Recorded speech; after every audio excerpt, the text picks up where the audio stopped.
Sejam muito bem-vindos a mais uma aula de biologia. Eu sou a professora Andressa Primavera. Nesse momento, vamos ver o objeto de conhecimento da nossa aula de número 29. Na aula de número 29, objeto de conhecimento, darwinismo social e discriminação étnico-racial, eugenia, fake news e saúde, mapeamento genético, uso indevido de substâncias e reações químicas e nucleares, ética em ciências da natureza. E no detalhamento, mapeamento dos genes nos cromossomos. Então vamos à nossa aula.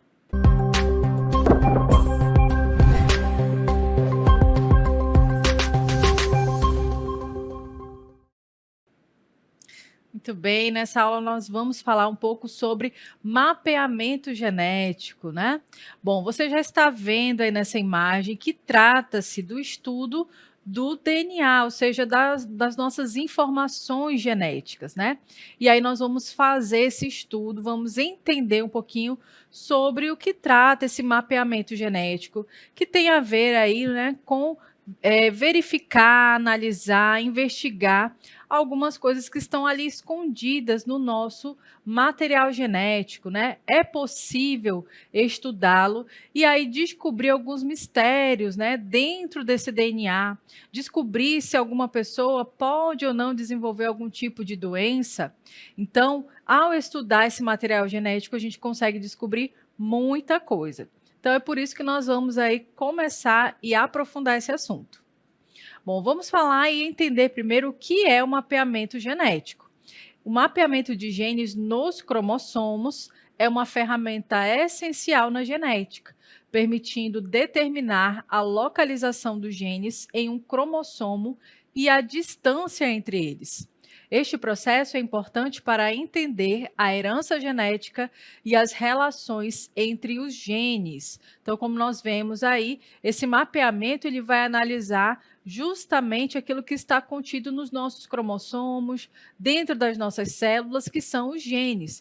E a gente vai entender aí também esse processo de transmissão de características de uma geração para outra, né, que nós chamamos de herança genética, e as relações entre esses genes, porque muitas vezes, para que uma pessoa possa manifestar uma característica, sendo ela boa ou ruim, como no caso de uma doença, às vezes vai ser só um gene envolvido, outras vezes serão vários genes envolvidos. Então, estudar esse mecanismo, essa dinâmica é muito importante para entender esse assunto.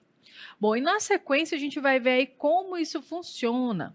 Primeiro a gente precisa relembrar o que são os cromossomos, tá? Então a gente vai falar aí desses termos e aí a gente precisa saber o que são esses cromossomos.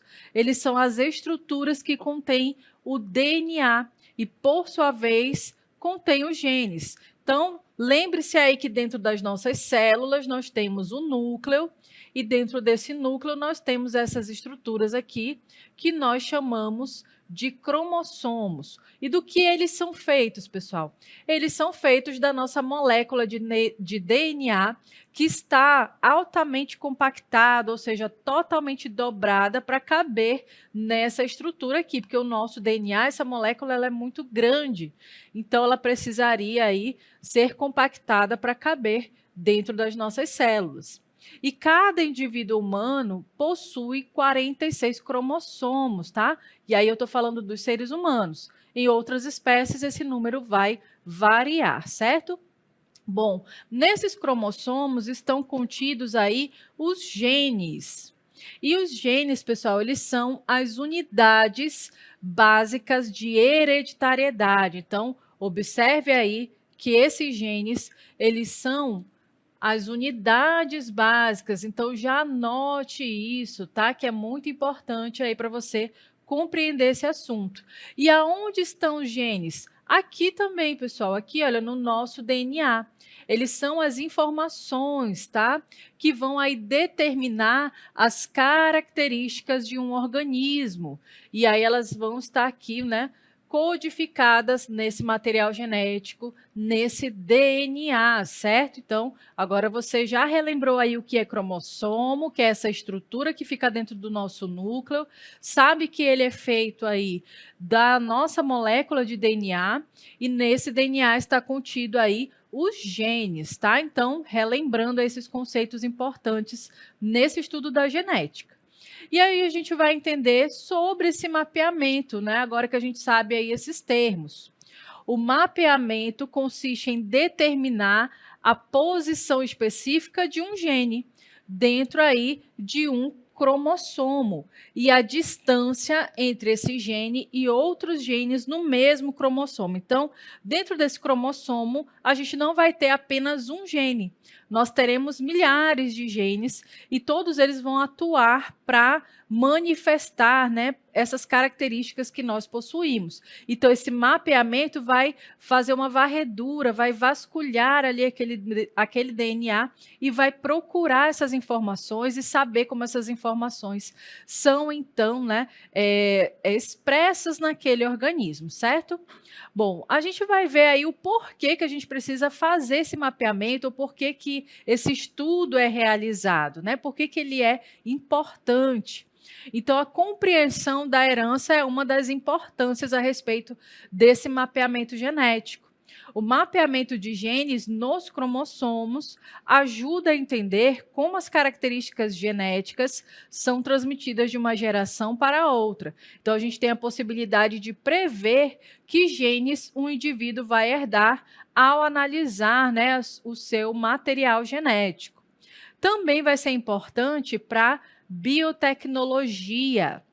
É fundamental para a manipulação genética e o desenvolvimento de novas tecnologias. Então, a partir do estudo dos genes, foi possível criar novas tecnologias que revolucionaram aí a humanidade, né? Então, a gente percebe aí que muitos fármacos, muitos remédios, né, muitos tratamentos de saúde só são possíveis graças à biotecnologia, ao estudo do material genético aplicado ali à área da saúde. Também vemos que o melhoramento genético é importante, né? Então, também só foi possível a partir do mapeamento genético. Permite selecionar e cruzar plantas e animais com características desejadas. Então, isso é muito comum, né? Atualmente, as pessoas têm acesso a essa informação, geralmente, né? Muito divulgado na televisão, nos noticiários, na internet, aqueles alimentos que foram melhorados geneticamente, né? Porque antigamente se fazia cruzamentos de uma espécie de planta com outra para chegar ali no resultado desejado. Hoje em dia, basta também fazer esse melhoramento genético, buscar aquele gene isoladamente, com aquela característica desejada, e fazer a manipulação dele para chegar nesse resultado, né? Tudo isso, claro, feito ali em laboratório, com bastante cuidado, né? Com bastante ética, mas já é possível a gente perceber a presença desses alimentos melhorados aí nas prateleiras, até mesmo do supermercado. Bom, outro ponto importante aí é a investigação científica. É uma ferramenta fundamental para pesquisas na área da genética, tá? Então, a investigação aí a partir de justamente esse conhecimento do DNA vai ajudar a promover essa manipulação, essa investigação científica. Bom, nós temos aí um outro tópico que é bem importante, né, e chama bastante atenção, que é a genética forense. Então, é a utilização do DNA para identificar indivíduos envolvidos em crimes e esclarecer a verdade em casos criminais. Provavelmente você já assistiu a filmes, séries que tenham essa temática, né, forense, e aí mais especificamente da genética forense para descobrir, desvendar casos criminais. Então, o que que se faz, né? Busca-se ali em uma cena criminal, como por exemplo, num filme com essa temática, busca-se evidências que possam levar até o suspeito, né? Então, o que que acontece? Antigamente, as pessoas, né, os peritos, as pessoas especializadas ali naquela cena do crime, iriam buscar elementos que levassem até o suspeito, como por exemplo, impressões digitais. Mas nem sempre essas impressões digitais estão ali disponíveis naquela cena. Então, hoje, né, sabendo que existe o DNA, que o DNA é uma espécie de impressão digital ali única de cada indivíduo, né? Então a gente pode buscar em outros elementos, como por exemplo, vestígios de sangue, vestígios de saliva, de sêmen, de pele, né? Até mesmo fios de cabelo. Então, nesses materiais, né, biológicos, nós vamos ter ali a presença de células, consequentemente, vamos ter a presença do DNA, e assim a gente pode extrair dali evidências para alcançar o objetivo, que é descobrir ali quem seria o autor desse crime, por exemplo. E é claro que isso não acontece apenas na ficção, nos filmes, nas séries, isso acontece na vida real. Existem aí profissionais, né, que são peritos criminais que vão atuar justamente nessa área. Bom, e aí a gente vê, né, que também esse mapeamento genético é importante para que nós possamos descobrir aí a respeito de doenças que podem acontecer. Então, vai permitir identificar genes relacionados com doenças genéticas, auxiliando no diagnóstico e tratamento. Nós temos aí um exemplo que é o retinoblastoma. O que é essa doença? É um tipo de câncer, pessoal, um tipo de tumor que ele se desenvolve na retina das pessoas. Geralmente, ele pode ser identificado nas crianças ainda na fase, né, muito ali bebezinho, é possível identificar. Bom, o que acontece, né? Uma das primeiras evidências que a gente pode ali observar nessa criança, quando a luz bate ali no olhinho daquela criança, a gente enxerga uma região opaca. Ou então nas fotografias com flash, com a luz ali da máquina fotográfica ou dos celulares, né, que é o mais comum nós utilizarmos hoje, quando essa luz bate no olho, ela reflete ali uma região opaca. Então, pode ser, tá, que essa criança, que esse indivíduo possa aí ter esse retinoblastoma. E o que seria isso? São células que elas têm ali o potencial de gerar um tumor e elas vão se desenvolver na retina, tá? Isso aí pode ser, né, desenvolvido em 1 a cada 15 mil nascidos.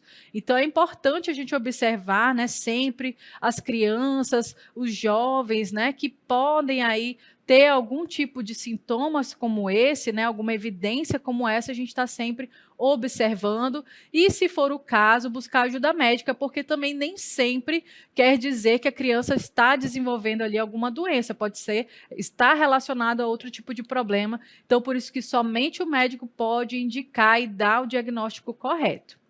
Bom, e aí, em resumo, né, para a gente entender aí a importância desse mapeamento, ele é fundamental, né, esse mapeamento nos cromossomos, porque ele é uma ferramenta crucial para entender a organização do genoma, a herança genética e também as relações entre os genes, com as aplicações em diversas áreas, desde a medicina até a agricultura. Então, nós vimos aí o quanto isso pode ser importante. Talvez no nosso dia a dia a gente não vai falar sobre o mapeamento genético, mas ele está presente desde a nossa área ali de cuidados com a saúde, medicamentos, tratamentos médicos, até mesmo a agricultura, como a gente viu aí exemplos de alimentos que foram geneticamente modificados.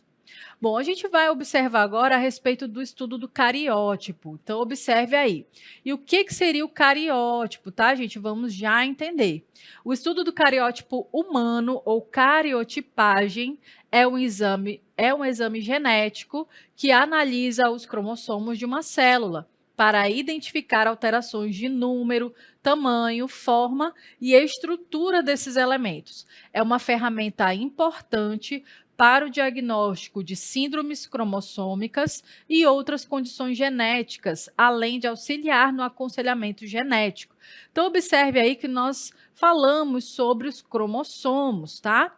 E nós vimos que eles têm um formato específico, né, muito semelhante ao formato de X, porque eles são formados aí por duas cromátides, ou seja, duas unidades em que cada uma veio de um genitor. Um par veio da mãe e o outro par veio do pai. E aí a gente observa que nem sempre eles vão estar nesse mesmo formato, eles podem ser danificados no percurso ali da sua formação, tá? Então, antes, vamos entender, afinal, o que é cariótipo. O cariótipo representa a coleção completa de cromossomos de uma célula. Normalmente, as células humanas possuem 46 cromossomos, organizados em 23 pares. Então, você observa aqui que nós temos o indivíduo do sexo masculino e o indivíduo do sexo feminino. E o que nós observamos? Gente, o cariótipo é todo esse conjunto aqui, tá? Esse conjunto de cromossomos. Os homens, eles vão possuir 23 pares. Você observa aí que cada numeração dessa corresponde a um par. Então, no geral, esse homem vai ter 23 pares. São 22 autossômicos e 2 que nós chamamos de cromossomos sexuais. Lembre-se aí que os homens apresentam o cromossomo X e cromossomo Y. Bom, no caso das mulheres, nós temos também 23 cromossomos, 23 pares, na verdade, e no total 46, né, assim como os homens. Então, também são 22 autossômicos e nós temos ali, né, o par que é sexual, que vai dar ali as características sexuais secundárias femininas. E aí, no caso, relembre aí que é o X e X, são 2 cromossomos X, certo? Bom, e aí para a gente avançar, como nós recebemos esses cromossomos, da onde eles vêm, né? Então vamos entender esse processo aí. Bom, a gente sabe que recebemos esses cromossomos, esse material genético dos nossos pais. Então, a nossa mãe, né, ela manda aí uma cópia do material genético dela no seu óvulo, tá? Esse óvulo, então, vai carregar 23 cromossomos, certo? Então, vamos entender aí que são 23 cromossomos que vêm aqui, olha, nesse óvulo que a mãe está fornecendo. No caso aí dos homens, eles produzem como célula reprodutiva os espermatozoides, e eles também vão carregar 23 cromossomos, tá? E aí, quando a gente soma, então, essa numeração, esse embrião que foi gerado da união dos gametas, né? Ou seja, a união de óvulo e espermatozoide, ele vai ter aí o total de 46 cromossomos. Então, é necessário antes que haja uma redução, por isso que essas células, elas são geradas aí após a meiose, né? Vai dividir esse material genético ao meio e esse óvulo vai carregar metade do material genético, né? 23 cromossomos, o espermatozoide também. Para quê? Para que nessa soma a gente tenha um indivíduo com 46 cromossomos, que é o normal da espécie humana, tá? Então, só para a gente verificar aí também o que vai acontecer naquele indivíduo que foi resultado aí dessa união de gametas. Vamos ver que a mãe ali, olha, mandando uma cópia, ela tem 46, tá? Ela tem 46 cromossomos, mas ela manda apenas 23, ou seja, esse par de número 1 não vai completo, vai apenas uma unidade. Da mesma forma, o pai tem os seus 46 cromossomos, ele vai mandar uma cópia de cada par. E aí você, né, que é único, vai receber, então, esses 23 cromossomos do pai e da mãe, e assim você vai ter, né, uma cópia do material genético de ambos os genitores. Por isso você reúne ali características que são de ambos os lados da família, mas ao mesmo tempo você é único, você tem características que nem o mesmo seu irmão vai ter, né? Ah, mas e se eu tiver um irmão gêmeo, idêntico? Bom, aí ele vai ter o mesmo material genético que você, mas claro, cada indivíduo também, né, vai ser influenciado pelo meio em que vive, pelos hábitos de vida, e aí de alguma forma eles vão ter, né, algumas coisas ali que vão ser diferentes, tá bom? Bom, vamos aí continuar para entender como pode acontecer de esses genes, desses cromossomos, terem algumas anomalias. É o que a gente chama de anomalias genéticas. Anomalias genéticas e cromossômicas são alterações que afetam o material genético podendo envolver genes individuais ou estruturas cromossômicas. Estas anomalias podem ser estruturais ou numéricas, certo? Então, a gente vai entender aí que pode haver uma anomalia estrutural, que é quando há alterações na estrutura dos cromossomos, como deleções, duplicações, inversões ou translocações. O que acontece na inserção? É uma adição de um trecho de DNA em uma sequência genética. Na deleção, perda de um segmento do DNA ou de um gene. Na inversão, um trecho do DNA se rompe, gira 180 graus e se reintegra ao cromossomo. Na duplicação, uma cópia extra de um trecho do DNA ou de um gene. E na translocação, troca de segmentos entre cromossomos diferentes. Então, vamos visualizar isso aí como ficaria na prática para nós entendermos, né, a partir desse esquema. Então, quando a gente fala de duplicação, quer dizer que um trecho do material genético foi duplicado. Observe aí que nesse par eles têm tamanhos diferentes, porque em algum momento houve uma duplicação. Na inversão, aqui era para ser igual, mas virou, né? Esse pedacinho que era para ser igual aqui nesse outro cromossomo está invertido. Na deleção, a gente observa também uma diferença aqui de tamanho, porque nesse cromossomo era para ter uma região idêntica ao seu cromossomo aqui par, mas ele não tem, foi suprimido, houve uma deleção. Na inserção, um cromossomo ou um trecho dele saiu e foi parar em outro cromossomo, então também é uma forma de anomalia. E na translocação, da mesma forma, né? Sai ali de um lado e vai para outro cromossomo, certo? Então, a gente observa que pode acontecer esse tipo de anomalia nesses cromossomos. Bom, a gente observa que podem acontecer também anomalias que não são na estrutura do cromossomo, mas na quantidade dele. E aí a gente diz que são anomalias numéricas. São alterações no número de cromossomos, como trissomias. E um exemplo é a síndrome de Down, ou monossomias, e como exemplo a síndrome de Turner. Observe aí que a síndrome de Down é um exemplo, né, de síndrome, não é uma doença, tá, gente? É uma condição, uma síndrome em que o indivíduo vai ter, no lugar de 2 cromossomos no par 21, ele vai ter 3, né?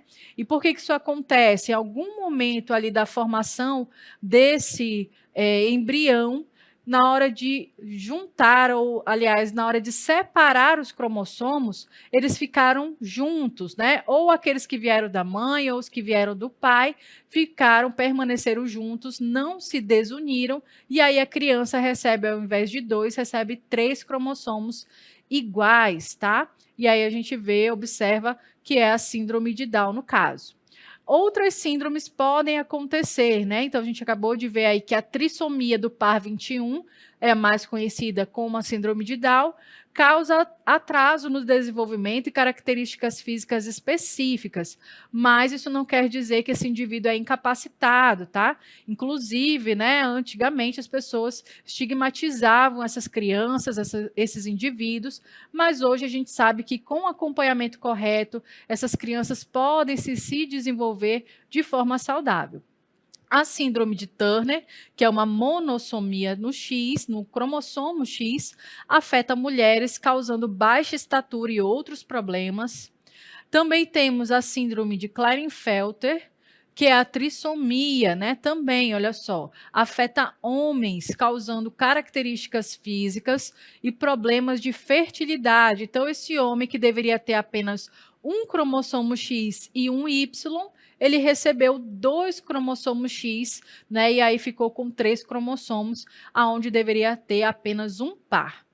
Bom, dentro dessas alterações que são numéricas, a gente viu aí monossomia, trissomia, né? E a gente vai entender o que esse termo significa. Observe aí que no nosso esquema nós temos a nulissomia, que é quando a gente precisa ter aí um par de cromossomos e ele não aparece, né? O indivíduo não recebeu esse par. Então, a gente tem uma nulissomia. A monossomia é quando a gente deveria ter um par, mas só veio uma unidade, né? Veio apenas um, e aí a gente chama de monossomia. E na trissomia é quando a gente tem uma adição de cromossomos, como no caso aqui, aonde deveria existir apenas dois, veio um a mais, tá? Então, por isso a gente tem essa nomenclatura. Nulissomia, não veio nenhum, né, do par. Monossomia, quando veio apenas uma unidade do par. E trissomia, quando eu tenho uma adição, ou seja, ao invés de vir dois, veio um a mais, e aí a gente tem essa trissomia. Bom, e aí para a gente continuar falando sobre isso, como é possível descobrir essas informações dos indivíduos? Bom, para isso existem exames específicos, como por exemplo o teste do pezinho, né? Acredito que todo mundo já passou por esse teste quando era bebezinho, né? E esse teste do pezinho ele ajuda a identificar logo nos primeiros dias de vida se esse bebê possui alguma doença genética ou se ele vai ter alguma doença metabólica ou até algo que possa aí gerar uma deficiência intelectual, distúrbios hormonais, digestivos, entre outras anomalias que poderiam causar um prejuízo à qualidade de vida do bebê ou até mesmo levá-lo à morte. Então, todo nascido, né, ele tem esse direito de receber, de fazer esse teste, tá? Que é feito logo nos primeiros dias. Como mãe, né, geralmente a gente fica com o coração partido ali de ver o bebezinho sendo perfurado no pé, sangrando, gera ali um incômodo, né? Essa criança vai chorar, com certeza, mas é para o bem, né? Para que ela possa ser examinada, para que possa ser investigado profundamente se essa criança vai ter algum tipo ali de anomalia genética, de algum problema de saúde que quanto antes for verificado, mais chances essa criança tem de se desenvolver de forma saudável, com acompanhamento correto. E não é só o teste do pezinho que é garantido para esses bebês assim que nascem. A gente tem um outro teste que é mais recente, que é o teste da bochechinha. Talvez aí alguma criança, né, próximo a você já tenha nascido e passado por esse teste. E aí o que que acontece, gente? O ideal é que esses bebês eles sejam submetidos a esse teste logo após o nascimento. O período para a liberação do resultado é de cerca assim, de 3 semanas e permite uma análise de 392 genes e a detecção de 200 possíveis doenças. Então, é uma grande chance de detectar qualquer problema logo que nasce. Bom, é importante ressaltar que esse exame não é gratuito, tá? E o que faz com que muitos brasileiros não tenham acesso a ele, né? Então, talvez ele não esteja aí disponibilizado na rede pública de saúde, mas se a pessoa pode investir, né, ela vai estar investindo na saúde aí dessa criança para que ela tenha o melhor acompanhamento possível. Bom, a gente falou bastante aí sobre os conceitos de genética, eu espero que você tenha compreendido e até uma próxima.